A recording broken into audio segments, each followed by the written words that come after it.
మీరు మాట్లాడుతున్నారంటే ఏదో ద్రోహాన్ని ఆంధ్ర రాష్ట్ర ప్రజలకు మీరు చెయ్యబోతున్నారు అనే నిర్ధారణకి వాళ్ళ ప్రజలు మేధావులు వచ్చేటటువంటి పరిస్థితి ఉంది. కాబట్టి మీరు సమాధానం చెప్పండి. ఈ ప్రశ్నలకు సమాధానం వాలంటరీగా చెప్పాలి, లేదా మేము అడుగుతున్నాం చెప్పండి. చెప్పం మేము కాముగా ఉంటామంటే మీరు మా ఇష్టం వచ్చింది అనుకోవాలి, జనం ఇష్టం వచ్చింది అనుకోవాలి, ఈ హిందువులో రాసింది నిజం అనుకోవాలి, మీడియాలో వస్తున్నటువంటి వార్తలన్నీ నిజమని అనుకోవలసినటువంటి అవసరం ఉంటుంది. మౌనం అర్థాంగీకారం అన్నారు, ఈయన అడిగినా చెప్పట్లేదంటే ఫుల్ అంగీకారంగా భావించవలసి ఉంటుంది అనేది మీరు గ్రహించాలి. ఇది సరైనటువంటి విధానం కాదు. అఫ్ కోర్స్ మీరు మంచి ఉత్సాహంగా ఉన్నారు, గెలిచారు కాబట్టి. తెలంగాణకి వెళ్ళి మీరేదో ప్రదర్శన చేయాలని, ఊరేగింపు చేయాలనో, రేవంత్ రెడ్డిని కలవాలనో అనుకోవచ్చు. రేవంత్ రెడ్డి గారు మీ శిష్యుడో గురువో మాకు తెలియదు, కానీ మీకు ఆ చనువు ఉంది కాబట్టి ఏదో సాధిస్తారని చాలా మంది అనుకున్నారు.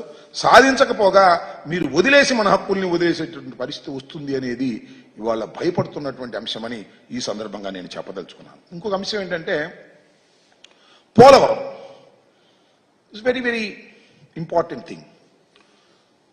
పోలవరం చట్టంలో మనకి, ఛత్తీస్గఢ్కి, తెలంగాణకి కొన్ని విభేదాలు ఉన్నాయి. ఛత్తీస్గఢ్కి అదేవిధంగా ఒరిస్సాకి ఉన్నటువంటి వివాదాలను ఆల్మోస్ట్ ఆల్ పరిష్కార దశకు వచ్చేసాయి, పరిష్కరించుకునే పరిస్థితి వచ్చేసింది. మన జగన్మోహన్ రెడ్డి గారి చొరవ వల్ల పరిష్కరించుకునే దశకు వచ్చాం. వాళ్ళు తెలంగాణలో కొత్త సమస్య తీసుకొచ్చారు. 7 గ్రామాలని మనం కలిపేటువంటి విధానం చట్టంలో ఉంది. ఇవాళ చంద్రబాబు నాయుడు గారు, రేవంత్ రెడ్డి గారు, నేను లేకపోతే మోడీ గారు నిర్ణయించింది కాదు. అది విభజన చట్టంలో 7 మండలాలు తీసుకెళ్లి ఆంధ్రప్రదేశ్లో కలిపితే తప్ప పోలవరం నిర్మాణం సక్రమంగా సాగదు. ఇది ముంపుకు గురయ్యేటువంటి ప్రాంతాలు. అవి ఒక ప్రాంతంలో ఉంటే ఘర్షణలు వస్తాయి లేదా విభేదాలు వస్తాయని కలిపేశారు. వాడిని అడుగుతున్నారంట వాళ్ళు. ఇది అడగటం తప్పో రైటో చెప్పాలి కదా. అంటే మీరు ఏమనుకుంటున్నారు, పోలవరాన్ని కట్టకూడదని అనుకుంటున్నారు అనేటువంటి భావన కలుగుతా ఉంది. ఎందుకంటే ఒకటి, వాళ్ళు అడుగుతున్నారు మేము ఇస్తాం అనేటువంటి మాట వాళ్ళు మాట్లాడుతున్నారు. చాలా ద్రోహం అని చెప్పి సందర్భంగా నేను మనవి చేస్తున్నా. చంద్రబాబు నాయుడు గారి కంఠం పెద్దది కావచ్చు, చంద్రబాబు నాయుడు గారిని సపోర్ట్ చేసేటటువంటి పత్రికలు విరివిగా ఉండవచ్చు, మీడియాలో ఆయన ఎక్కువగా చెప్పవచ్చు, కానీ పోలవరానికి ద్రోహం చేసేటటువంటి కార్యక్రమం నారా చంద్రబాబు నాయుడు గారు చేస్తున్నారు అని మరొక్కసారి ఈ సందర్భంగా చెప్పదలుచుకున్నానని మనవి చేస్తున్నా. 7 మండలాల్లో కొన్ని గ్రామాలను తీసుకువెళ్ళట్టు కలిపేటటువంటి ప్రయత్నం చేసేటటువంటి ఒక దారుణమైన నిర్ణయానికి ఇవాళ చంద్రబాబు నాయుడు గారు రావడం అనేది చాలా దురదృష్టకరం. ఇది ద్రోహం అని కూడా ఈ సందర్భంగా మనవి చేస్తున్నాం. అంతేకాదు, మీ అందరికీ తెలుసు గోబెల్ ప్రచారం. చంద్రబాబు నాయుడు గారికి అది చాలా మెరుగ్గా ఉంటుంది. ఎందుకంటే ఆయనకి 1, 2, 3, 4 పత్రికలు ఉన్నాయి, అలాగే 2, 3 ఛానల్స్ ఉన్నాయి. ఒకే వార్త వండేస్తారు భయంకరంగా.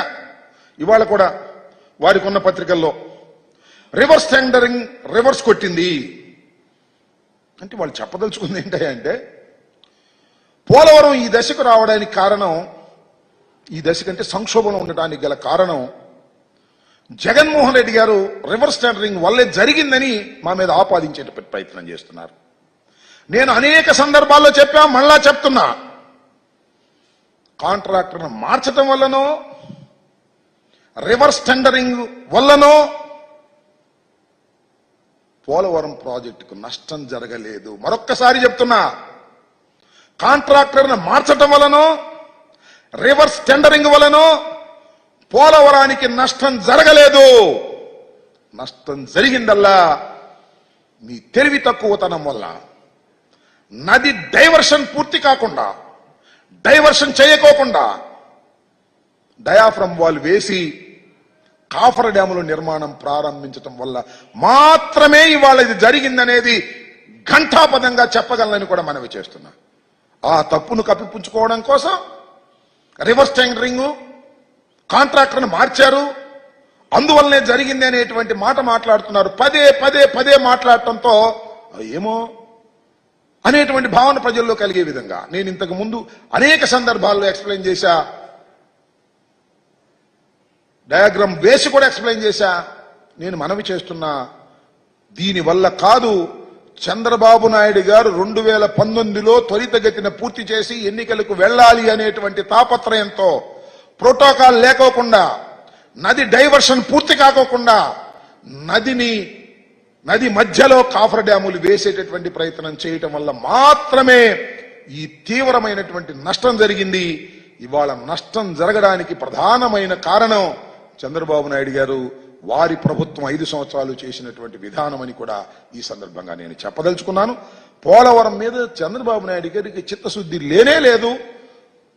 పోలవరంలో వచ్చేటటువంటి డబ్బుల మీద మాత్రమే ఆయనకి చిత్తశుద్ధి ఉంది అనే విషయాన్ని మరొకసారి గుర్తు చేస్తున్నాను. నేను చెప్పింది కాదు, వారి పార్ట్నర్ గా ఉన్నటువంటి మోడీ గారే అది ఏటీఎం గా ఉపయోగించుకుంటున్నారనేటువంటి మాట చెప్పినటువంటి సందర్భాలు ఉన్నాయని కూడా ఈ సందర్భంగా నేను మనవి చేస్తున్నాను.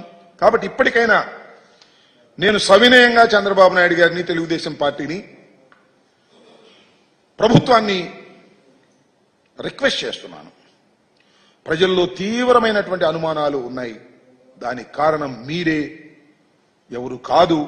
మీరే ఒక లెటర్ రాసి ఆహ్వానింపజేసుకొని మీరే వెళ్ళడం, మీరే మాట్లాడడం, మీరు మాట్లాడిన తర్వాత ఏమో వారు మాట్లాడక ముందే చాలా లీకులు ఇవ్వడం, ఇందాక నేను చెప్పినటువంటి అనేక అనుమానాలు తెలుగు రాష్ట్ర ప్రజల్లో, ముఖ్యంగా ఆంధ్రప్రదేశ్లో ప్రజల్లో తీవ్రమైన నష్టాన్ని చేసేటటువంటి డిమాండ్స్ వారు పెట్టారని, మీరు కొన్ని డిమాండ్స్ను అంగీకరించారనేటువంటి మాటలు పత్రికల్లో వస్తున్నాయి.